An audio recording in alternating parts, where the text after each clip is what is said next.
Kita lanjutkan dengan metode utility path. Kita sudah mempunyai hasil dari integrasi panas.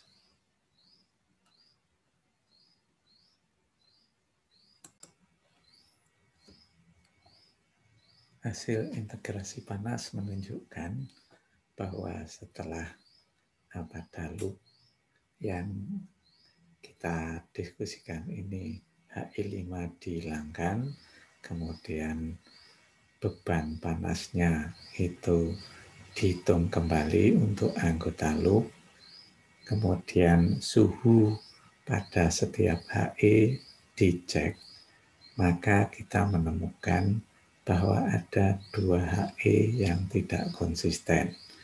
Yang pertama itu HE3.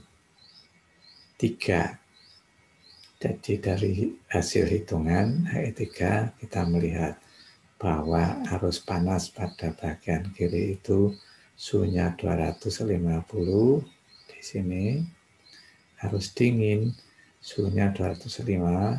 Kalau ini konsisten, tapi yang di bagian kanan arus panas suhu keluarnya 160,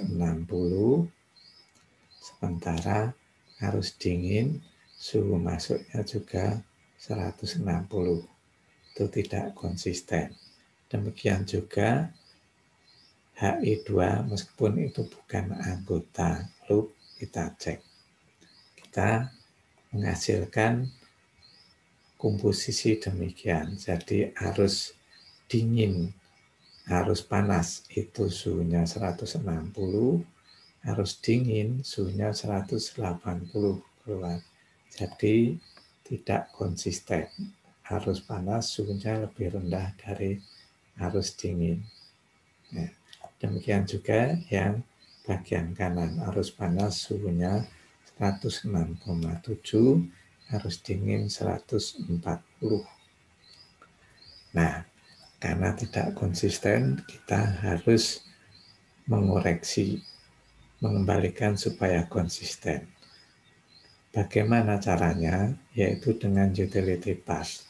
Tapi pertama, itu yang kita cek, ini ringkasan hasil perhitungan energi loop, ya. Yang ingin kita koreksi adalah satu patokannya, yang dikoreksi itu HE yang dekat dengan titik pinch. Jadi metode ini meskipun melanggar kaidah metode pinch, tapi tetap ingat menggunakan beberapa kaidah titik pinch. HE mana yang paling dekat? Yaitu kalau kita melihat ini titik, ya, ini titik pinch-nya, yaitu HE2 yang tidak konsisten. Nah, ini nanti HE2 diperbaiki. Diperbaiki apa? Ini suhu. Ya, suhu dikoreksi supaya konsisten. Suhu arus panas maupun suhu arus dingin. Nah, dimulai dari mana? Ya, dari titik pinch. Nah, jadi pada HE2 kita punya di sini, ya, yang di titik pinch suhunya 106,7 untuk arus panas, arus dinginnya 140 derajat. Nah, ini harus kita konsistenkan. Caranya bagaimana? Ada 2 alternatif, ya. Saya ambil gambar ini 100, ini 2, 106,7, ini 140. Nah, ini dulu. Nah, alternatifnya apakah arus panas dinaikkan harus lebih besar dari arus dingin, ataukah arus dingin yang diturunkan? Nah, kita milih salah satu. Tapi patokannya apa? Pokoknya suhu arus panas di sini ya. Suhu arus panas harus lebih besar dari suhu arus dingin.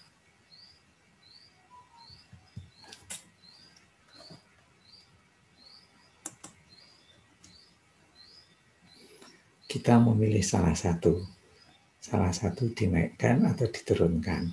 Konsekuensinya kalau nanti salah satu dinaikkan misalnya atau diturunkan, yang salah satu itu nanti hasilnya setelah kita hitung berikutnya bisa tidak konsisten lagi HI-nya. Kalau demikian nanti kita memilih, memang hanya perkiraan jadi ini. Nah, kita pilih misalnya demikian. Supaya konsisten, nanti kedua, ini salah satu, ini yang nomor 2 ya. Salah satu kita ubah suhunya. Nah, yang misalnya ya diambil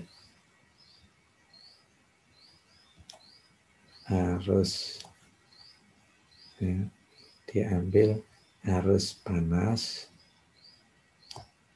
ya, dikoreksi suhunya. Nah, bagaimana ngoreksinya? Itu tetap dengan kaidah metode Benz, yaitu apa? Delta T pada titik Benz itu tetap 10 derajat Celcius. Nah, jadi kalau arus panas tadinya ya awal itu 106,7, kemudian dikoreksi, dibuat menjadi, karena yang suhu arus dingin 140 ditambah 10 derajat, jadi 150 derajat ya. Jadi sebenarnya ini diambil dari ini ya. Nah, hasilnya 150 itu bukan berarti mengembalikan seperti sebelumnya, tetapi sebenarnya lebih tepat ke 100 yang suhu arus dingin 140, kebetulan 140 derajat. Bisa juga pilihan kita, misalnya arus dingin yang diturunkan. Berarti kalau arus dingin yang diturunkan, itu nanti suhunya menjadi 106,7 dikurangi 10, 96,7. Itu. Tapi yang kita pilih adalah ini. Arus panas menjadi 150 derajat. Nah, terus.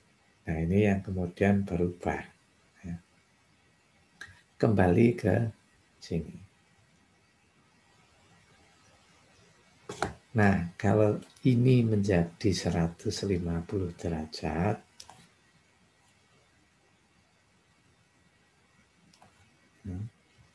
jadi 150 derajat, berarti ada perubahan beban panas.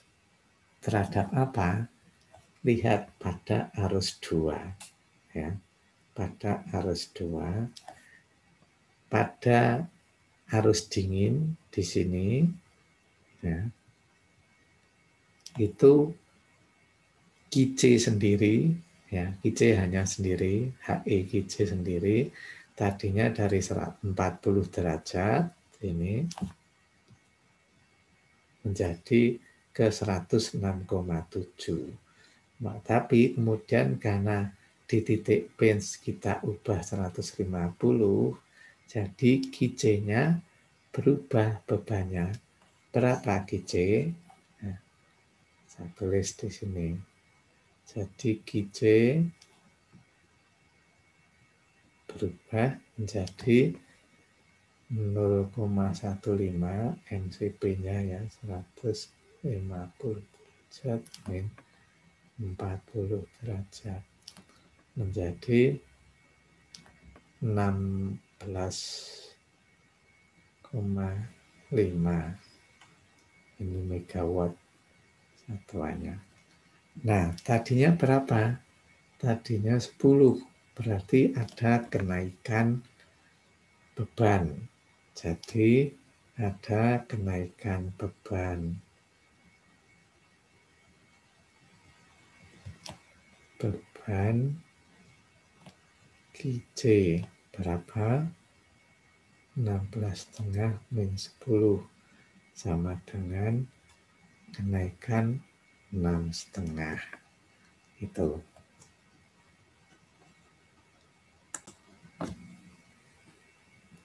Saya tulis di sini yang ketiga, perubahan beban panas, yaitu di QC. Jadi QC sama dengan, saya tulis lagi,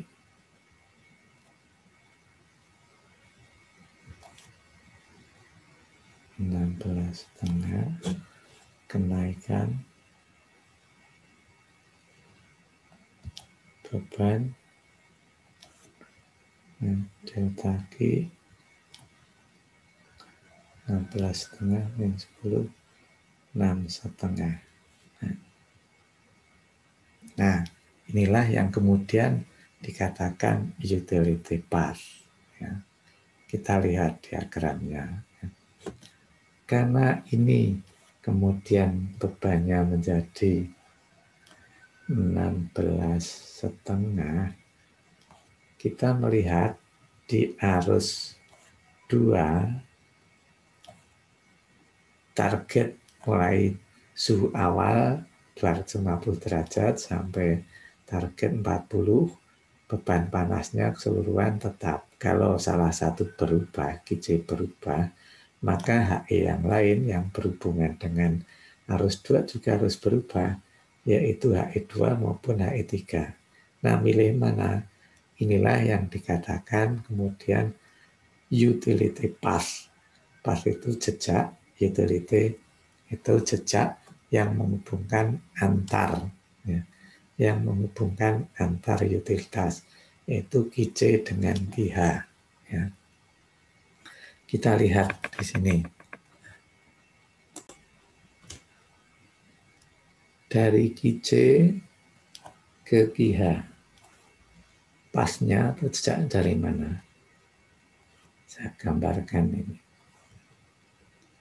Ini ya, HE3 ke sini. Satu. Bisa juga yang jauh. Dari QC, HE2, HE4, HE1, baru QH. Ya. Itu kedua. Ya. Bisa. Itu juga bisa. Nah, kita milih mana untuk contoh ini misalnya sederhana. Yang dipilih adalah yang QC, HE3, dan QH.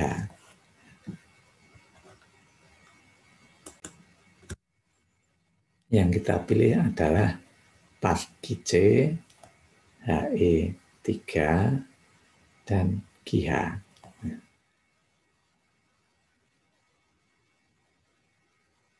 Yang ini dipilih utility path dipilih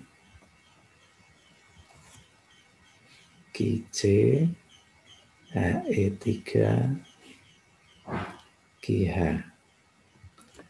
Nah, gunanya untuk apa?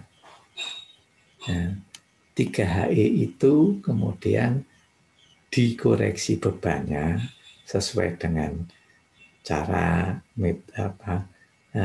energi loop itu. Kemudian setelah kita koreksi bebannya, itu kita hitung suhunya. Ya.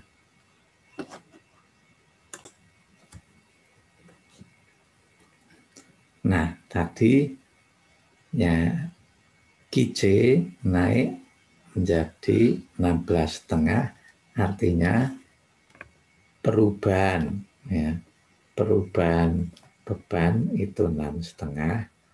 Yang QC tambah karena yang kita pilih adalah HE3 pasnya, maka kemudian HE3 kita koreksi bebannya. Kalau QC ditambah sesuai dengan jalur arus 2, berarti HE3 harus dikurangi. Jadi berapa Q3? Dikurangi. Jadi tadinya 13,5 kurangi 6,5.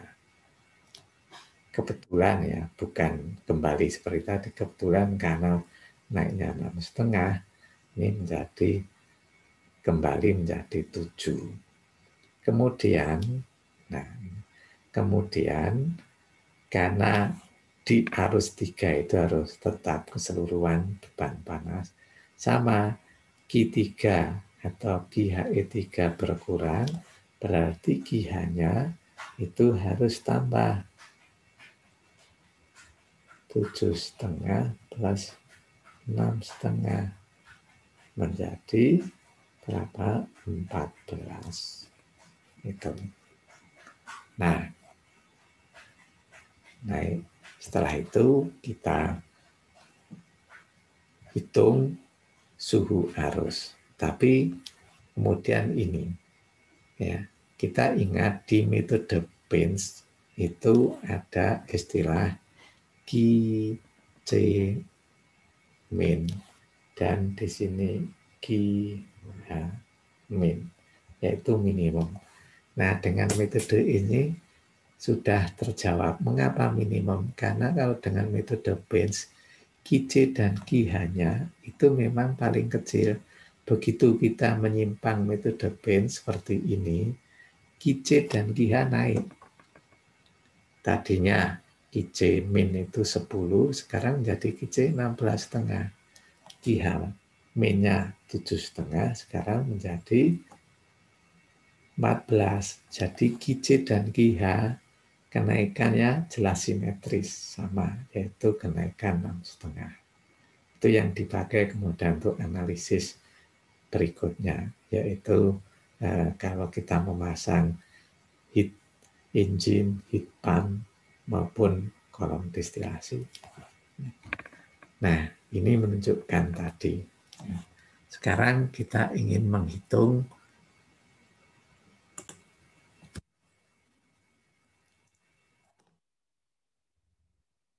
arus panas dan arus dingin pada HE3. Tadi Q3 menjadi berapa? Yaitu dari 13,5 kembali menjadi 7. Tapi suhu berapa? Kita lihat posisi HE3. Suhu di arus panas kiri itu 250. Arus dingin yang kanan kiri 205. Nah, tapi 205 ini berubah karena QH itu ikut berubah menjadi 14. Bisa juga kita balik, yang jelas tetap apa? Arus dingin pada bagian kanan ini 140. Kemudian pada arus panas bagian kanan 160 yang itu terkoreksi. Jadi bisa kita hitung harus masuk pada QH ataupun bisa kita hitung pada QI langsung. Ini yang kita ketahui adalah, saya kembali ke sini, yang ini 250 derajat, yang ini 160. Jadi ini berapa? Kita hitung. Suhu harus panas keluar sama dengan 250 kurangi 7. Nah, ini kembali seperti dulu. Suhunya menjadi 200. Nah,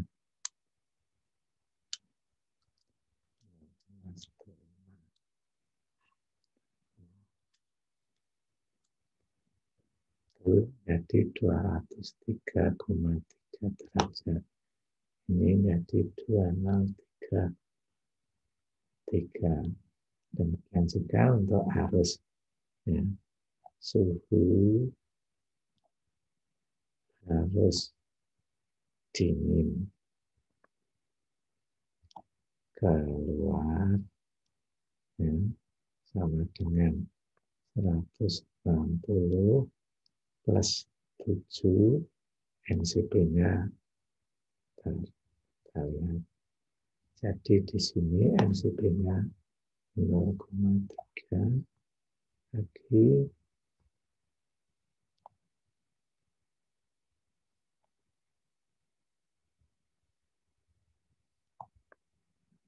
160 kurangi 7 dibagi 0,3.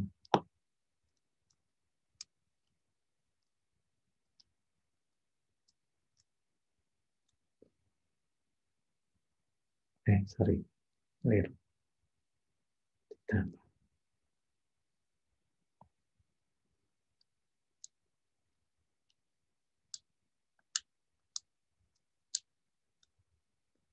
183,3. Jadi di sini 183,3. Kita lihat, berarti ini sudah konsisten. Suhu arus panas lalu lebih tinggi dari arus dingin. Dan ini suhu, beda suhunya tetap lebih besar dari 10 derajat Celcius. Nah, kita kembali ke sini. Ini menjadi 183,3, yang di sini menjadi 203,3.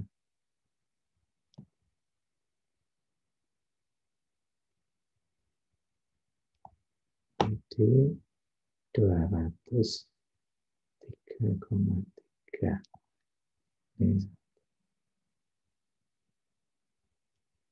Nah, sudah konsisten. Kemudian kita cek HE2 yang tadi tidak konsisten. Nah, kita tinggal melihat suhunya. Ini 203, ya. 203, di sini 203, harus panas, harus dingin 180. Berarti, oh ya, sudah oke. Kita gambar ini HE2. Ini 203,3, yang ini 180. Tadi ini sudah diketahui, kita set 150, 140. Jadi di sini sudah konsisten.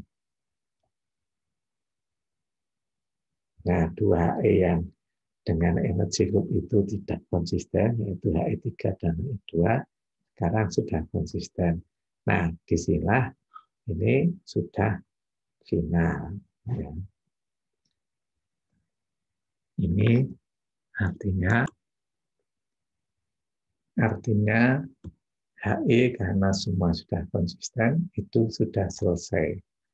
Ya. Kesimpulannya satu langkah. Ya. Satu, energi loop dan utility path itu sudah selesai dan semua konsisten. Nah, kita tinggal melihat sisanya. Ya, di sini. Berikutnya apa? Kita ulangi lagi energy loop dan utility path. Kita mulai dengan energy loop. Ya. Kita mulai dengan energy loop. Ya. Kita lihat apakah ada energy loop lagi. Ya. Kita lihat ada. Kita lihat ini ya. Misalnya dari QJ, HE2, HE4, HE1, KGH. Oh, masih ada. Ya. Itu artinya apa? Berarti kita harus menyelesaikan lagi. Nah, untuk ini Anda latihan sendiri. Ya, seperti yang sudah saya jelaskan. Ya, selamat latihan untuk menyelesaikan yang loop ini. Ingat dimulai dari menghilangkan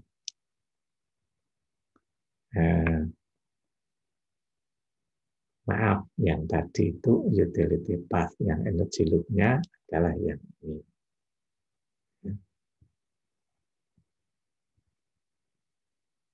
Jadi, ya, kita mulai dari sini.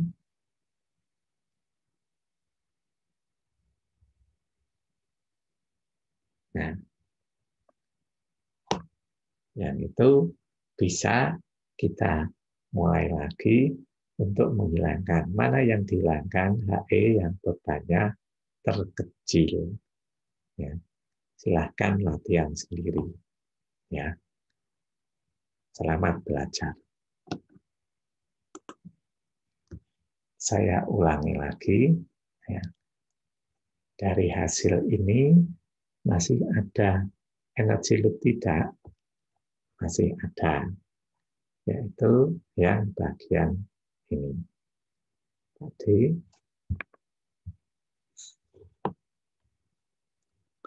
mulai dari HE4, HE1, HE3, HE2, HE4. Ya.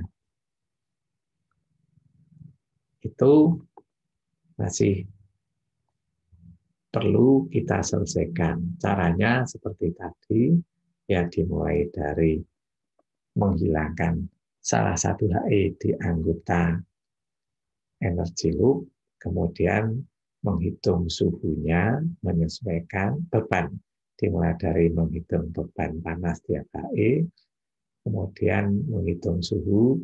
Nah, pada akhir langkah energy loop itu selalu ada yang tidak konsisten, HE yang tidak konsisten.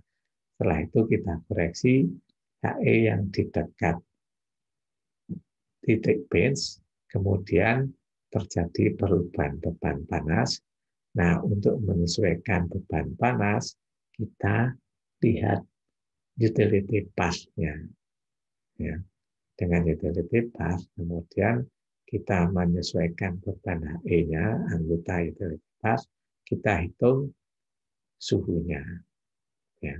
Itu prinsipnya. Ya. Sekali lagi, selamat belajar.